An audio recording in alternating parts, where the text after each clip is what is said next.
Fabiano, não me absorva, Fabiano.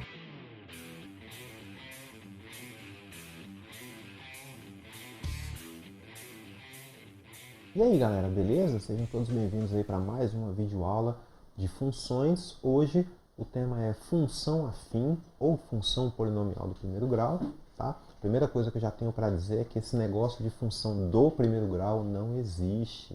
Função não tem grau, tá? Quem tem grau é o polinômio que representa a função. Por isso, função polinomial do primeiro grau. Para ficar mais fácil, vamos chamar simplesmente de função afim, tá? Antes de começar a aula, eu já te peço para que você deixe seu comentário lá embaixo, seu like e também faça a sua inscrição aqui no cantinho da tela. Se você quiser que eu resolva alguma questão de função afim, manda para mim que eu vou tentar fazer um vídeo para resolver essas questões aí que surgirem. Bom, vamos para a aula de hoje então, vamos falar sobre função afim. Bom, eu quero mostrar para vocês aqui o que é a função afim no GeoGebra, nesse softwarezinho aqui de geometria dinâmica. Bom, eu coloquei uma função f de x igual a x mais b e coloquei também aí alguns controles para a e para b, tá? Então repare, por exemplo, que nesse momento o meu a é 1 e o meu b é 6. Portanto, a minha função está tendo um padrão crescente e passando aqui pelo eixo y em algum lugarzinho aqui que você vai ver daqui a pouquinho, que é justamente o 6, tá? O que acontece se eu variar esse A? Então, se esse A for ficando cada vez maior, a minha reta vai tendo uma inclinação cada vez mais para cima. Se eu for diminuindo de modo a chegar a zero, aí você vai perceber que, fazer A aqui igual a zero, ela se tornou uma função constante, né? Sem crescer nem decrescer. E se o A for negativo, aí ela passou a ser uma função decrescente. Então é isso que o A faz. O A determina a inclinação da reta. Se o A for positivo, ela é crescente. Se o A for zero, ela é constante. E se o A for negativo, ela é decrescente. Então vamos ver o que o B faz, né? O B aumentando ou diminuindo, quando o B é 6, por exemplo, então a minha função está passando, a reta da minha função passa no 6 do eixo y. Se o b passar a ser, sei lá, 10, aí você vai ver que ele passa no 10. Se for 7, passa no 7. Se for 1, realmente está passando no 1. Então é isso que o b faz. O b determina o ponto onde a reta intersecta o eixo y. Tá? Lá na física, os professores gostam de chamar de S0, né? Então, esse B para a gente aqui é o S0 lá da física, tá bom?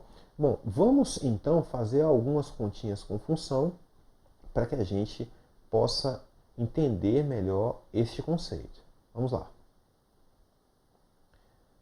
Bom, aqui eu tenho um exemplo bem prático do que é uma função afim. Então, para não ficar aquela pergunta de professor, mas onde é que eu vou usar esse negócio na minha vida? Eu vou te dar um exemplo bem prático agora, que é o exemplo da boa e velha conta de energia, conta de luz, né?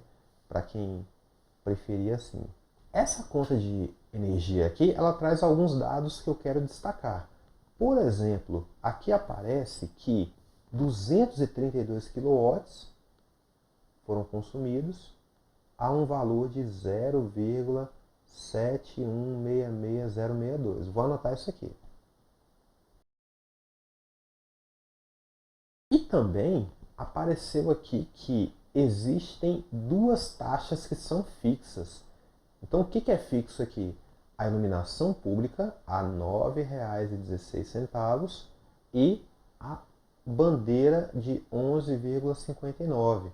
Então, eu já fiz essas contas aqui e eu já sei que a parte fixa é igual a R$ 20,75. Então, assim, é claro que aqui foram gastos 232 kW, mas pode ser que isso aumente ou diminui no próximo mês. A minha função aqui, ela vai ser definida da seguinte maneira. Eu posso chamá-la de C simplesmente, ou C de X, né? Pode ser. Bom, a minha função, então, ela depende da quantidade de quilowatts que eu gastar. Nesse mês foi 232, mas pode mudar. Então, eu vou Para não escrever isso aqui tudo, eu vou escrever 0,72, tá? Vai dar uma diferençazinha, mas não tem problema não. Vai ser 0,72 a cada quilowatt gasto, então vezes X, mais essa tarifa fixa aí de R$ 20,75. Então está aqui definida a função que eu vou utilizar. Naquele caso lá, é claro que nós vamos fazer C de 232. E essas continhas feitas, né? 232 vezes tudo isso aqui, mais R$ 20,75, eu já fiz essa conta também, dá R$ 187 é o valor que vai ser pago. Então, naquela coisa, mas para que serve esse negócio de função? Tá aí, ó, uma aplicação bem prática de função afim, o cálculo da conta de energia. Vamos para outros exemplos então. Em uma função polinomial do primeiro grau, y igual a f de x, sabe-se que f de 1 é igual a 4 e f de menos 2 é igual a 10. Isso quer dizer o seguinte, ó, que quando x é igual a 1, y é igual a 4. Quando x é menos 2, y é igual a 10.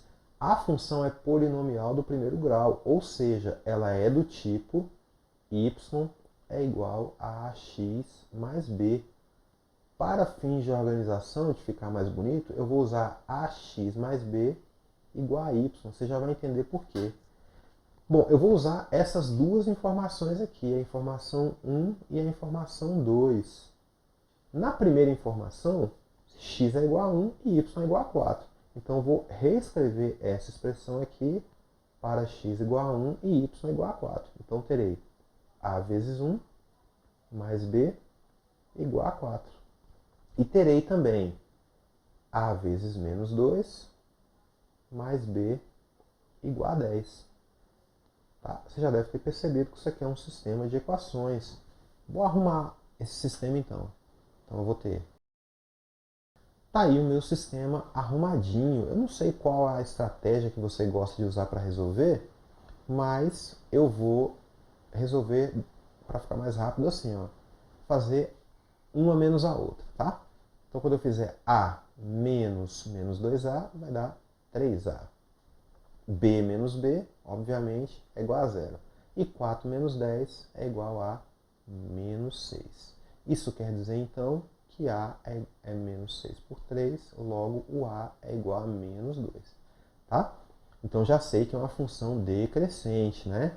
E sei também o seguinte, que quando eu troco A por menos 2 em qualquer lugar, vamos pegar essa expressão aqui, ó. O A é menos 2, né? Então, em A mais B igual a 4, eu já sei que o A é menos 2. Então, menos 2 mais B é igual a 4, logo o B é 4 menos 2 mais 2, que é igual a 6. Então, sabendo que o A é menos 2 e que o B é igual a 6, eu já posso escrever a minha função real, né?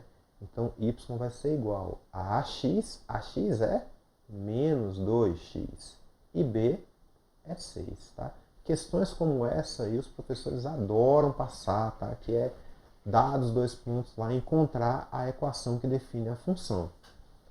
Ok, mas a questão pede mais uma coisinha aqui, ó. Ela pede que a gente calcule f de menos meio. F de menos meio. Então, como é que fica esse f de menos meio aí?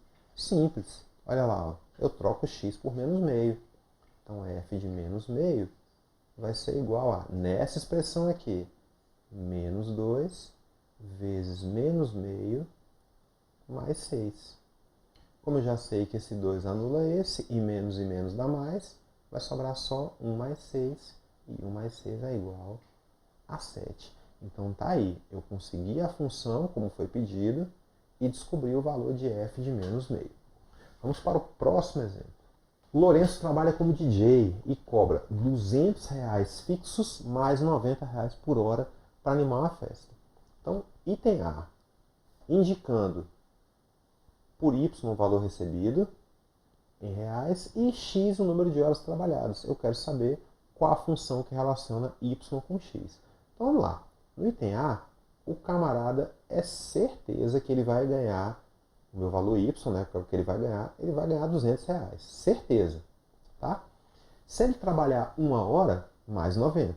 Se ele trabalhar 2 horas, mais 2 vezes 90.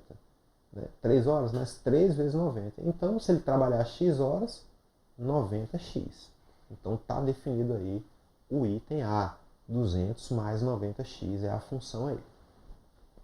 Quantos reais Lourenço receberá se animar a festa por 2 horas? Ele quer saber quantos reais, então ele quer saber Y, né? Ele vai animar a festa por 2 horas. Então, no item B, x é igual a 2. Então, nesse item B aqui, eu já sei que x é igual a 2. Falta saber quem é Y. Usando essa expressão aqui que nós vamos usar para todo o exercício, vamos lá então. Se x é igual a 2, y vai ser igual a 200 mais 90 vezes 2, que obviamente dá R$380. É o que ele vai receber. Item C. Se Lourenço recebeu R$515, ou seja, no item C, y é igual a 515, já que y é o valor em reais. Quantas horas ele trabalhou? Ou seja, x nós não sabemos. Então, voltando para a expressão do item A, nós vamos ter o seguinte, que 200 mais 90x é igual a 515. E aí, a gente resolve essa equaçãozinha aqui do primeiro grau. Vou resolver. E tá aí. Ele trabalhou 3 horas e meia, né? 3 horas e 30 minutos foi o tempo de trabalho dele nessa festa. Vamos para o próximo exemplo. Eu coloquei essa questão porque eu achei ela em algum lugar e achei ela muito bonitinha. Ela também foi usada algo parecido na Olimpíada de Matemática. Mas vamos aí. Seja f uma função real de variável real definida por f de x igual a x mais b. Isso quer dizer que ela é afim, né? Bom, a gente sabe que nessa função, quando x é igual a 1, y é igual a menos 9. E aí ele fala uma outra coisa bacana aqui, ó, que b ao quadrado menos a ao quadrado é igual a 54. Nessas condições, qual o valor de a menos b? Uma coisa que, antes de mexer com funções, eu só quero lembrar para vocês uma coisinha rápida aqui, ó. Que quando você tem b ao quadrado menos a ao quadrado igual a 54, b ao quadrado menos a ao quadrado é uma diferença de 2 quadrados e pode ser escrita assim, ó, b menos a vezes b mais a. Isso aqui é igual a 54. Agora eu vou mexer com a parte de função, tá? Já que aqui eu dei uma travada. Então vamos aí. Na parte de função, então, a x mais b é igual a y, né? Vamos colocar dessa maneira aqui para ficar um pouco mais agradável. Quando x é 1, y é menos 9. Então, a vezes 1 mais b é igual a menos 9. A mais b é igual a menos 9. Então, olha só. Eu já sei, eu não sei quem é a nem quem é b, mas eu já sei que a mais b é igual a menos 9. Então, essa parte aqui, ó, vale menos 9.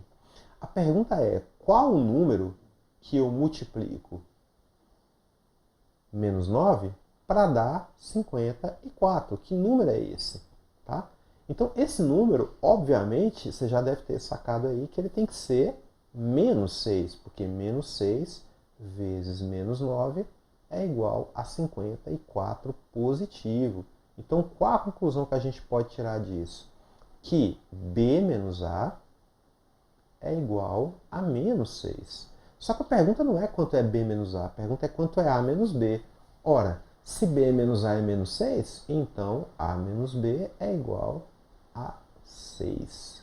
E está aqui a resposta da questão. Eu não falei que ela era bonitinha? Vamos para o próximo. O custo total de fabricação de determinado artigo depende do custo de produção, que é de R$ 45,00 por unidade fabricada, mais um custo fixo de R$2.000. Primeiro, custo total, vou chamar de C de X. Tá? O custo, então, ele vai ser igual, no item A, R$ 45,00 por unidade fabricada, mais um custo de R$2.000. Então, o R$2.000 é certeza, tem que pagar R$2.000, mais 45 a cada unidade. E aqui entra a ideia de proporcionalidade. Tá? função afim é proporção, tá bom? Não sei se você vai lembrar aí, mas nós temos aqueles casos, né? O que é uma proporção? Você tem dois valores relacionados. Se um aumenta e o outro também aumenta, ela é direta. Se um diminui e o outro também diminui, ela também é direta. Agora, se um aumenta e o outro diminui, ou se um diminui e o outro aumenta, aí ela é uma proporcionalidade indireta.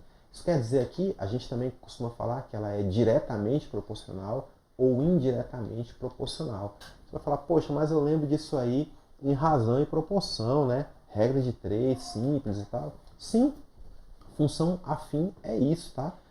Eu pretendo fazer um vídeo falando sobre as particularidades da função afim, né? Relacionadas à física, à matemática financeira, à progressão aritmética, etc. Mas vamos então para a questão, que é o que interessa agora. Está pronto então aí o item A. Vamos para o item B. Qual o custo total de fabricação de 10 unidades? Ou seja, ele quer saber quanto é C de 10.